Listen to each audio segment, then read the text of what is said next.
Hello student, welcome to TSN. Good morning student. 11th class Microeconomic Supply Part 2. हमने अभी तक पढ़ा है the definition of supply and the schedule of supply कि market supply और individual supply मैंने complete कराया है प्रीवियस वीडियो में. आप उसे कंप्लीट जब तक नहीं देखेंगे आपको स्लोप ऑफ सप्लाई समझ नहीं आएगा. सो आज मैं आपको कंप्लीट करवा रही हूँ स्लोप ऑफ सप्लाई को कैसे डिटरमाइन किया जाता है. स्लोप ऑफ सप्लाई को हम इस ढंग से देखेंगे कि slope of supply cost is estimated. आपको यहाँ एक डायग्राम नज़र आ रहा है. इस डायग्राम को अच्छी तरह से देखिए. इसके अंदर चेंज इन प्राइस, यहाँ पर ओ एक्स एक्सिस पे हमने क्वांटिटी ली है और ओ वाई पे हमने प्राइस लिया है. तो जब प्राइस चेंज होता है तो क्वांटिटी में जो चेंज आता है तो यहाँ पर हमने बताया है चेंज, इसको सिग्मा को हम चेंज कहते हैं, change in price upon change in quantity.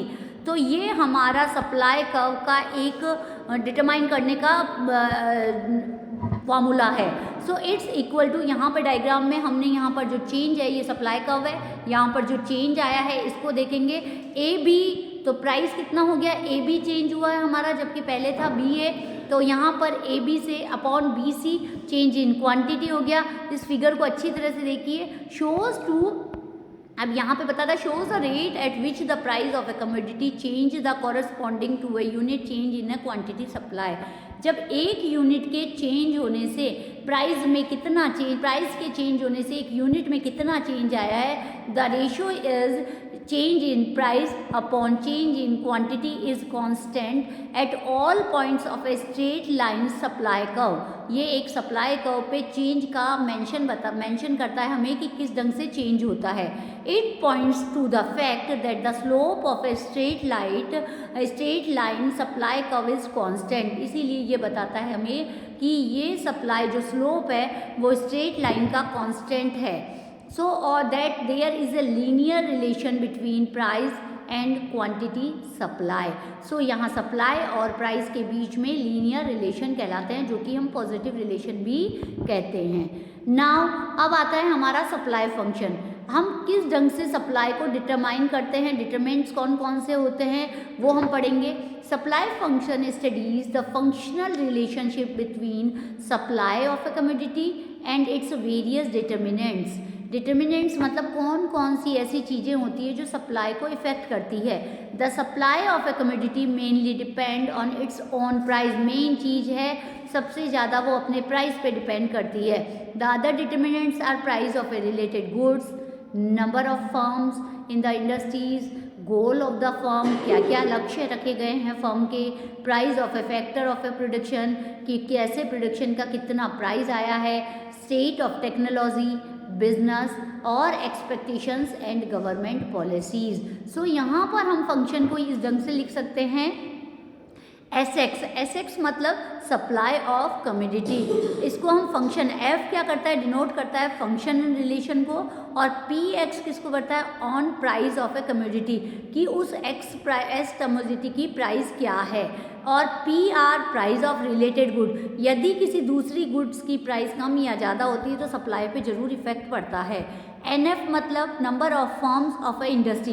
एक इंडस्ट्री के अंदर कितनी फर्म्स काम कर रही है. जी गोल ऑफ द फर्म कि क्या गोल है उस फर्म का. P F price of factor of production कि उस क्वांटिटी, उस क्वालिटी को या कमोडिटी को प्रोड्यूस करने में कितना पैसा लगा तो उसके ऊपर प्राइस डिटरमाइन करता है. T is state of technology की कौन सी टेक्नोलॉजी अपनाई गई. ई एक्स बिजनेस एक्सपेक्टेशंस जो एक प्रोड्यूसर का मेन एम होता है. GP government policy. सो यहाँ पर इसे हम फंक्शनल डिटर्मिनेशन कहते हैं कि वेरियस डिटर्मिनेंट्स कौन कौन से हैं सप्लाई ऑफ कमोडिटी के. सो फर्स्टली यहाँ ब्रीफ डिस्कशन होता है हमारा कि फर्स्ट आता है ऑन प्राइस ऑफ कमोडिटी कि अपनी प्राइस कैसे डिसाइड करती है एक commodity. There is a direct relation between own price of a commodity and its quality supplied. वो generally higher the price higher the quality supply. आप देखेंगे किसी भी ब्रांडेड चीज़ को आप लेते हैं तो उसका प्राइस हाई होता है. सो यहाँ पर ये क्वालिटी के आधार पे भी होता है determine. Lower the price lower the quality supply. यदि हल्की चीज़ लेंगे तो हल्की क्वालिटी होगी. सो यहाँ पर जो प्राइस डिटर्मिनेंट होता है वो उसकी खुद की क्वालिटी पे डिसाइड किया जाता है. प्राइस ऑफ रिलेटेड गुड, दूसरी गुड्स को जब लेते, दूसरी गुड्स से क्या प्राइस पे फ़र्क पड़ता है उस कमोडिटी का। Supply of a good depends upon the price of related good. Considered a firm selling T, मान लो एक प्रोड्यूसर सी, एक फर्म आप टी को प्रोड्यूस कर रही है या बेच रही है। It price of coffee rise in the market, यदि कॉफ़ी का प्राइस बढ़ जाता है मार्केट में, the firm will be willing to sell less tea at its exciting price, तो वो क्या करेगी, वो कम कर देगी चाय का price. The same quality of a tea will be sold only a higher price, उस समय वो टी का प्राइस क्या हो जाएगा, हाई हो जाएगा, तो लोग बाग उसे ही करेंगे, क्योंकि सब्स्टिट्यूशन का जो इफेक्ट होता है वो इस पर पड़ता है। नेक्स्ट आता है number of firms in the industry, कितनी नंबर ऑफ फर्म्स काम कर रही है उस इंडस्ट्री के अंदर। Market supply of a commodity depends upon number of firms in the industry. Increase in the number of firms implies increase in the market supply and decrease in the number of firms implies decrease in the market supply of a commodity। यदि market के अंदर बहुत सारी firms काम कर रही हैं तो वो सप्लाई करने में बहुत ज़्यादा सक्षम होती हैं, जब कम होती हैं तो उनका क्या होता है, प्राइस भी ज़्यादा, जब ज़्यादा होगी तो उनका क्या होगा, प्राइस कम हो जाता है, और जब मार्केट फर्म्स कम होती है तो प्राइस ज़्यादा हो जाता है, क्योंकि वो इतना उत्पादन नहीं कर सकती किसी भी कमोडिटी का।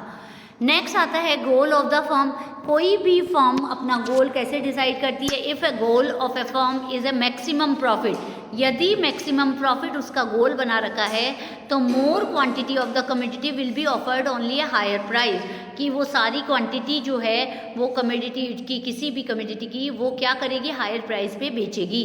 On the other hand if a goal of a firm is a maximum sale, कि ज़्यादा से ज़्यादा बेचा जाए माल को, तो more will be supply even the same price, वो एक ही प्राइस पे बहुत सारी कमोडिटी को सेल कर सकती है। Price of factor of production, कि प्रोडक्शन ऑफ फैक्टर का क्या क्या प्राइस रहा है। Supply of a commodity is also affected by the price of factor use of the production to the commodity, उस वस्तु को उत्पादन करने में जो फैक्टर्स लगे हैं प्रोडक्शन के, उनका क्या प्राइस रहा है वो भी डिसाइड किया जाता है उसकी प्राइस पे, सप्लाई पे। If the factor price decrease, यदि उनके प्राइस से कम होते हैं तो cost of production is reduce, तो उनकी जो प्रोडक्शन की जो कॉस्ट आती है वो भी कम हो जाती है। According more to commodity supply its existing prices. If the factor price increase, यदि उन फैक्टर्स का प्राइस इंक्रीज हो जाता है, ज़्यादा उनको पैसा देना पड़ता है, तो cost of production also increase, वो भी कॉस्ट बढ़ जाएगी। तो such situation less the commodity is supplied at a existing prices. Next आता है स्टेट ऑफ टेक्नोलॉजी, जो टेक्नोलॉजी है प्रोडक्शन की, reduce the cost of production, consequently more of the commodity is supplied existing prices. इसके बाद आता है future prices. Producer expect price of the commodity to rise in the next future, कि यदि उसको पता है प्रोड्यूसर को कि भविष्य में इस कमोडिटी का प्राइस बढ़ेगा तो supply of the commodity will reduce, तो वो स्टॉक करके रख लेगा और वो बेचेगा ही नहीं। इधर in the other hand fall in the price in the accepted current supply will increase, कि यदि हमें पता है कि फ्यूचर में इस चीज़ का प्राइस कम हो जाएगा तो हम अभी बेच देंगे उसको। नेक्स्ट आता है government policy, taxation and subsidy. Policy of the government also impact market supply of a commodity. Increase in taxation decrease supply and increase in supply in maximum, जो बताया गया है कि टैक्सेशन और सब्सिडी के द्वारा गवर्नमेंट की पॉलिसी के डिपेंड करती है कि उस चीज़ की कितनी सप्लाई की जाएगी। सो यहाँ हमारा ये सप्लाई खत्म होता है। अब हमारा जो आएगा वो लॉ ऑफ प्रोडक्शन आएगा, लॉ ऑफ सप्लाई आएगा।